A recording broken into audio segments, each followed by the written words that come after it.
let's just start with a really simple question. When you think of the church, here's the picture we often think of, right? And I was told I have a laser pointer on here, so let's just play with it because we can. All right? So right here we have the church, right? And this is us. Here's why this is such a critically important question. Because we know that in the church we encounter who? Jesus, right? That's what this little Chi-Rho thing is. It's the Christ symbol. And when we encounter Jesus, everything changes. We encounter a grace that we can't pull on our own. We encounter a new life that we can only experience through this gift of God. And we experience this restored relationship with God that's not just about our eternity later, it's about our right here and right now. And it changes everything. And so we go out into the community and we see all these people around us who are surrounded by our churches, right? Because churches are always embedded in communities. And we see these people that would want and long for and need the same thing that we have. And we know that it's sitting right here in the middle of the church. And so the big question we have is, okay, so how do we help connect the community with Jesus? And so the question becomes, in order to get Jesus to these people out here, what direction do we tend to move? Like when you want to connect with the community, what direction do you think about people going?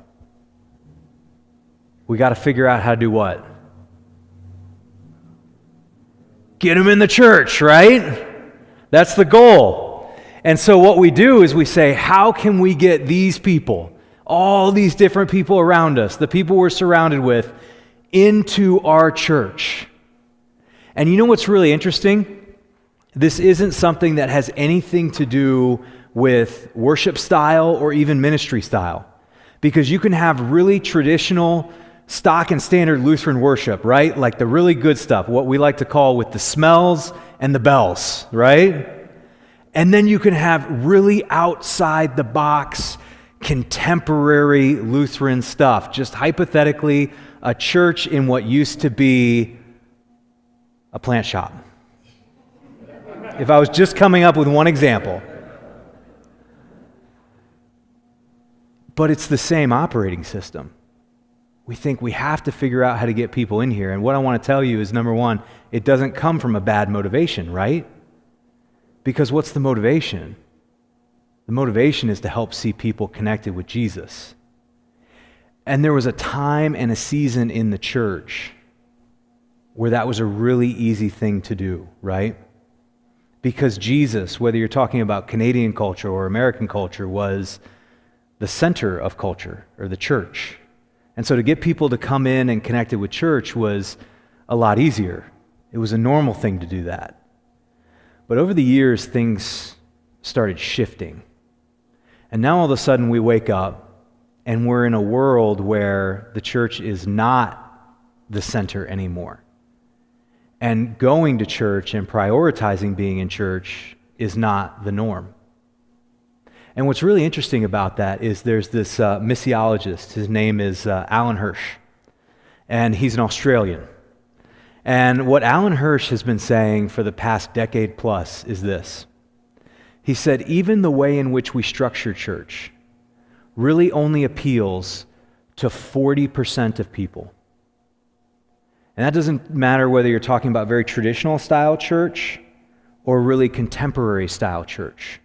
The way we've structured doing church, the place where Jesus is, appeals to 40%. Which means what? There are 60% of people with just in how we structured doing church that will not connect with it. Now, it doesn't mean that 40% are going to church, right? Because we know that's not really true anymore. But it means just in how we structured it, only 40% of people would even connect with it. And at first, I thought that was kind of like a fun statistic that maybe he made up or kind of came up with on his own, right? And then two things in particular have really changed my view on that. The first was qualitative, and the second was quantitative. So the qualitative thing was actually sitting down in a micro church setting, and sitting down with somebody I know well who had started coming out to this micro church that my wife and I were doing. And at first, I just thought he was coming out because, he just wanted to hang out. And then as we started digging into micro church, we would always do the message, kind of like the message you all saw last Sunday. And then we would always end it with questions. And in that kind of discussion time, he looked at me and he said, you know what? I don't really like church. I didn't like the 3-hour service. He had never in his life been to a 3-hour service. But to him, that's how it felt. Like a 3-hour long service. And he said, even when the message was good, I struggled to sit through that. But he goes, sitting in our living room, eating a meal, watching a message together, digging into scripture together, he goes, I really like this. And all of a sudden, I was like, oh, this is what Alan was talking about. Here's the 60%.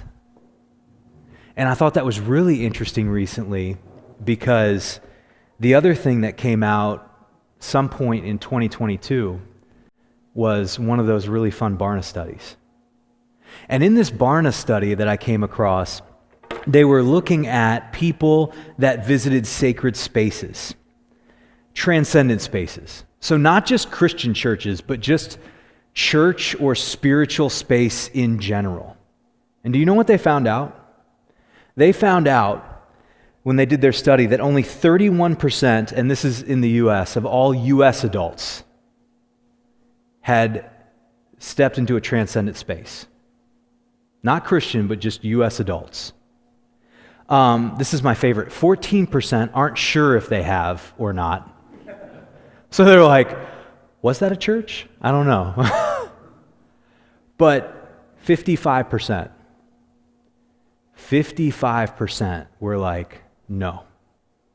And like, no desire. But what really shocked me was actually this right here. That's all U.S. adults. But when you started looking at the self-identified Christians, the numbers didn't really change that much. Of self-identified Christians, only 30% had stepped into a transcendent space. 14% still don't know if they had or not. And 49% hadn't. And all of a sudden, Alan Hirsch's data that he's been saying over the last 10 plus years started to come crashing down into real numbers. And it's a hard thing to hear that, isn't it? Because oftentimes we hear that, and this is what we, as Christians who attend and are connected to a church, this is what we think. We think that because of those numbers, there's no interest in church, and because there's no interest in church, there's no interest in Jesus, right?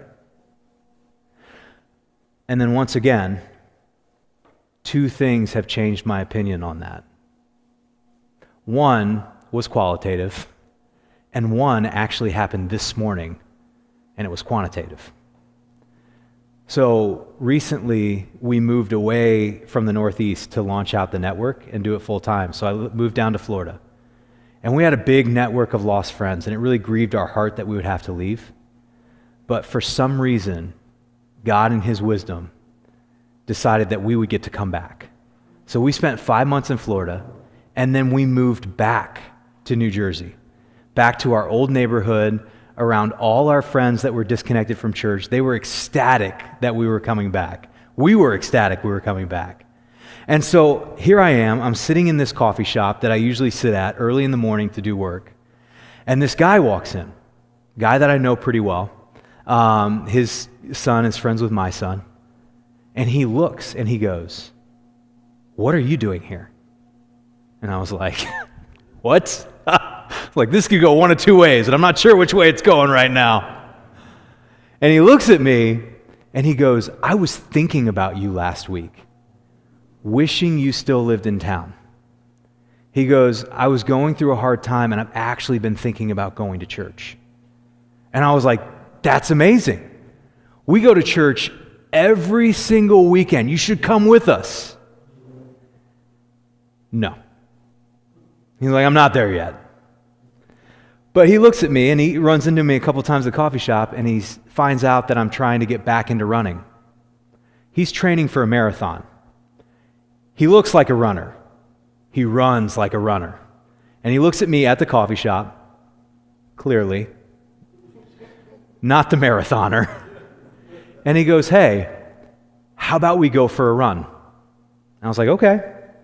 So 5:20 in the morning, he comes running by my house, and we go out on a run.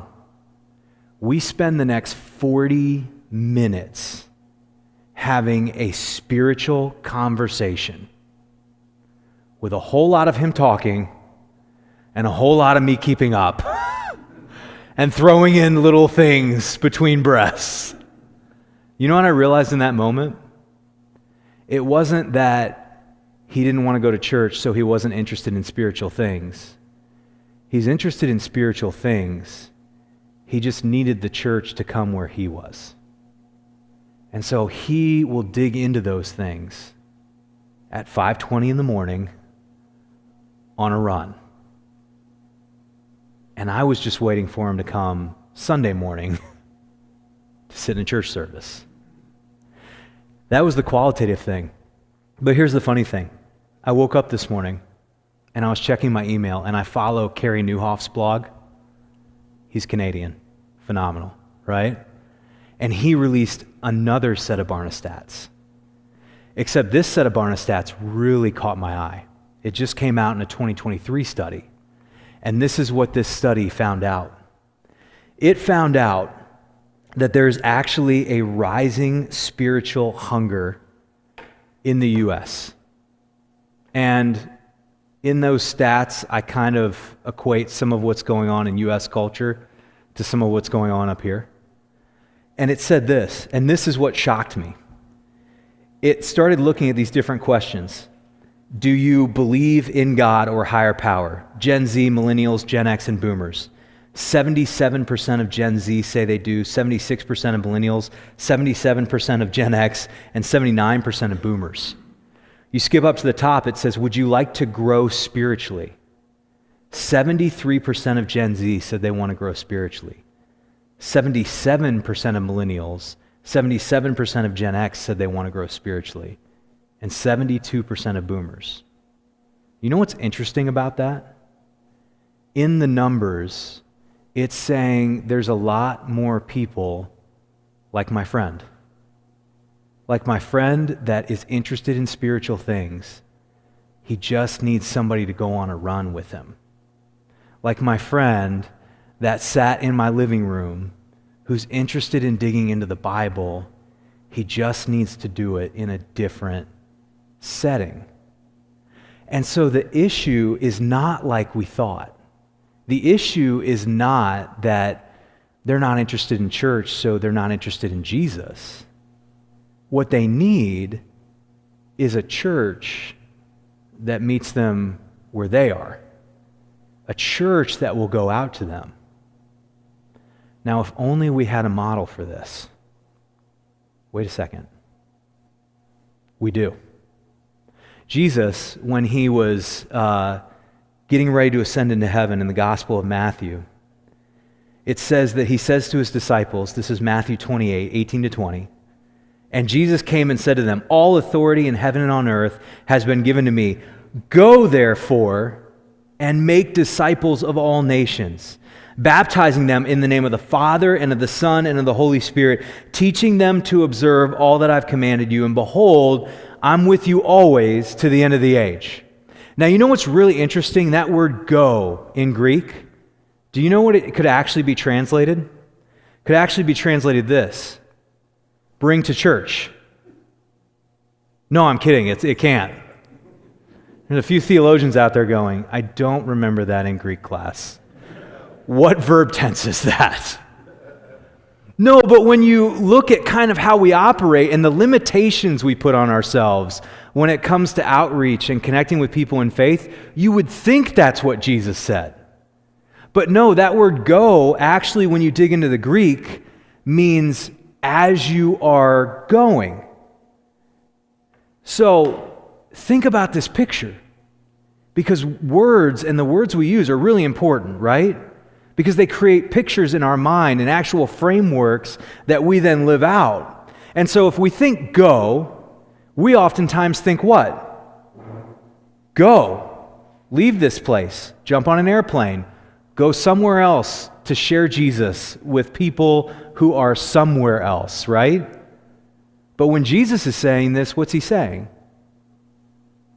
As you are going. When you go to the coffee shop in the morning to pick up your coffee, Tim Hortons or Starbucks, make disciples.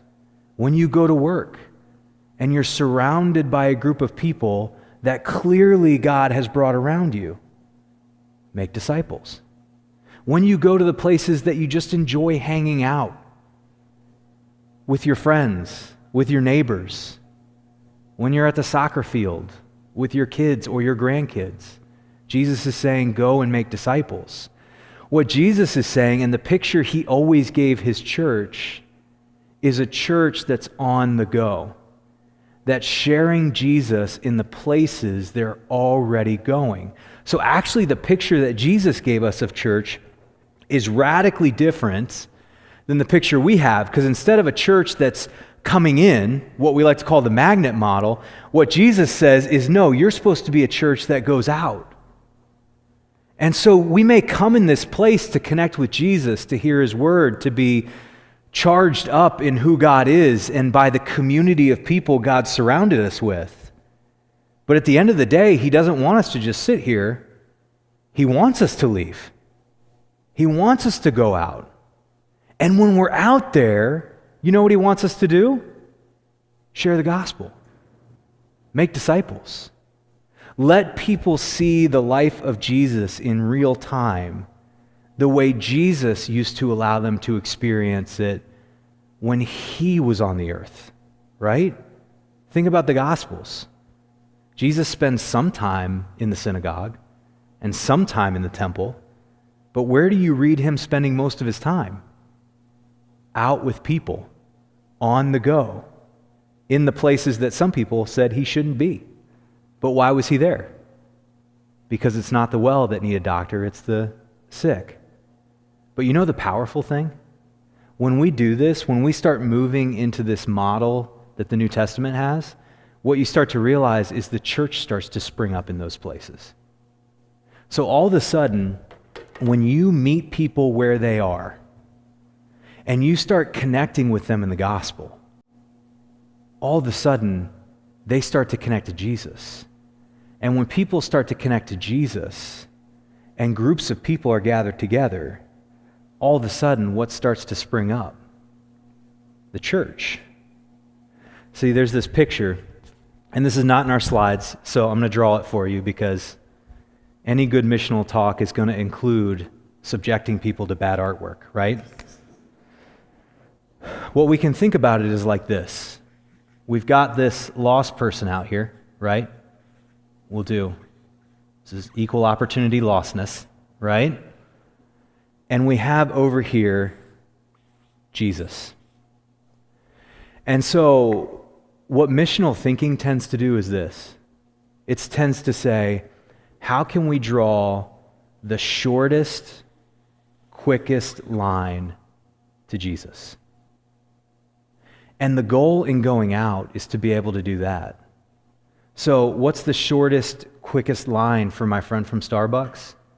It's me going on a run with him.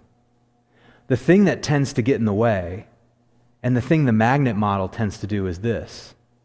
It tends to say, okay, if we want to share Jesus, first we have to come up here, and we have to put him in our program.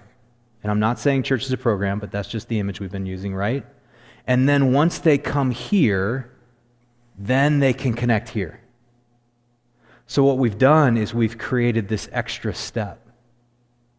But here's the one issue with this extra step. Anytime you pull somebody out of the culture they're comfortable in and you move them into a different culture, who's the missionary?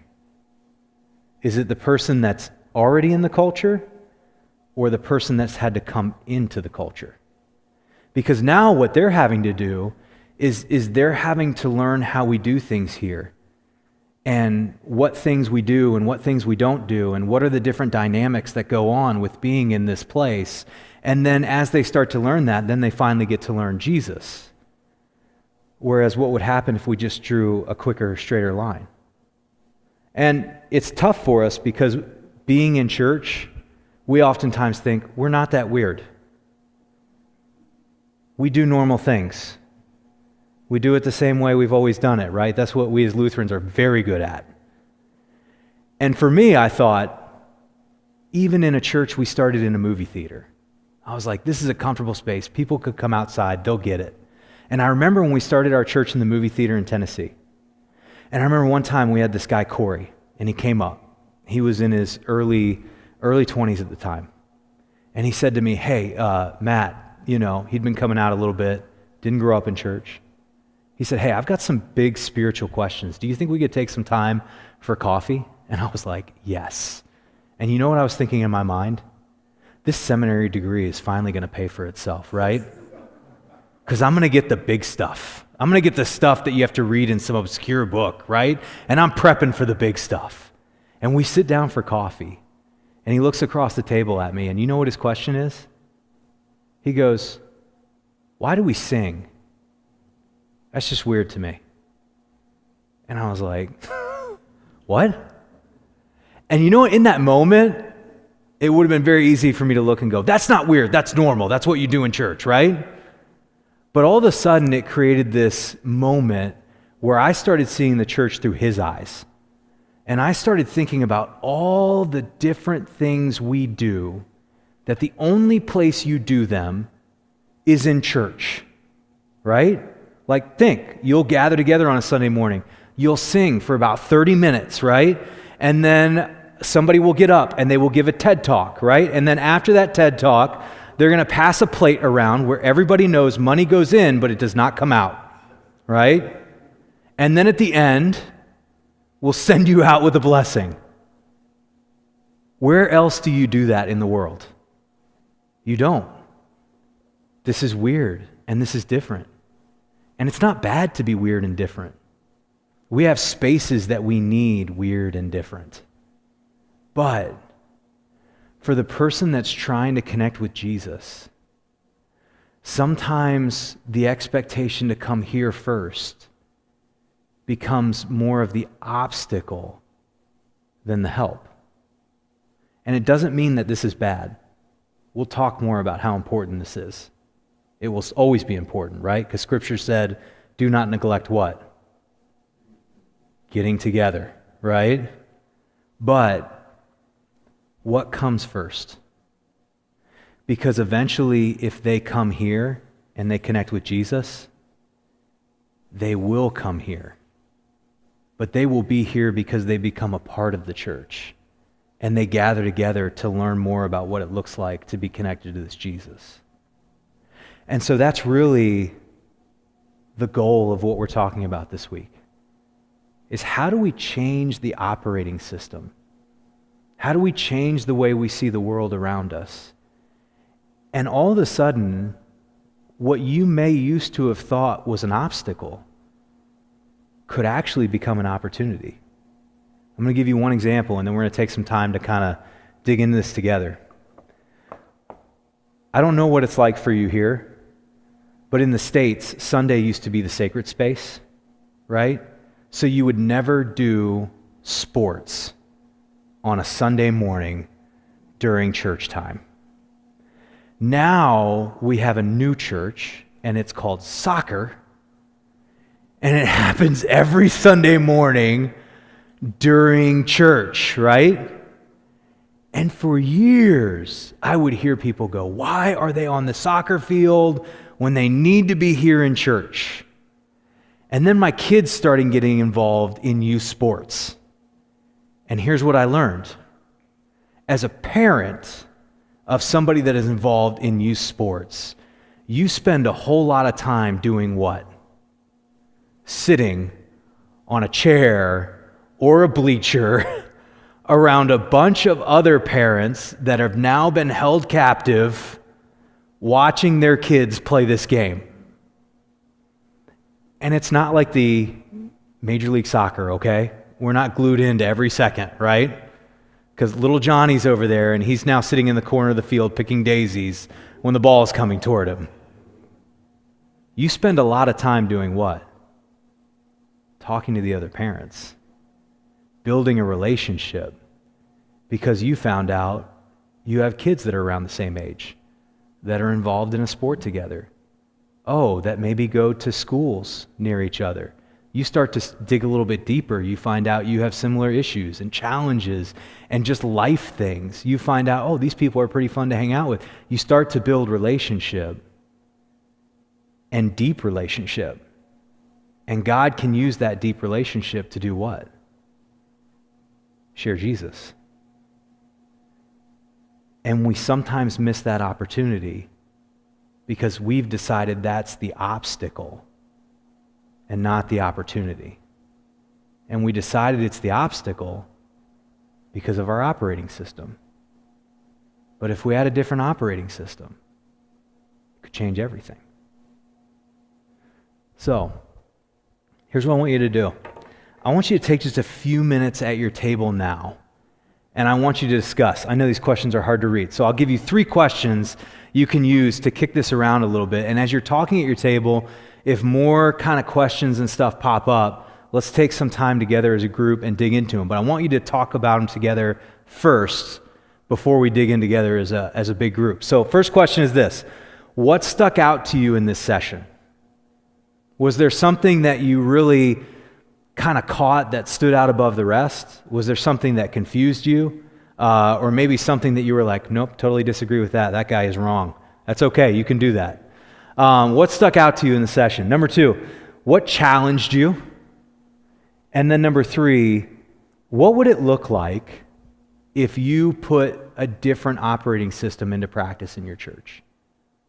Like, what would this look like for you in your ministry, in your life? So take some time. We're going to take about 5 minutes, and I want you all to discuss together at your table, and then let's come together as a big group, and we'll kind of dig into some questions. Cool.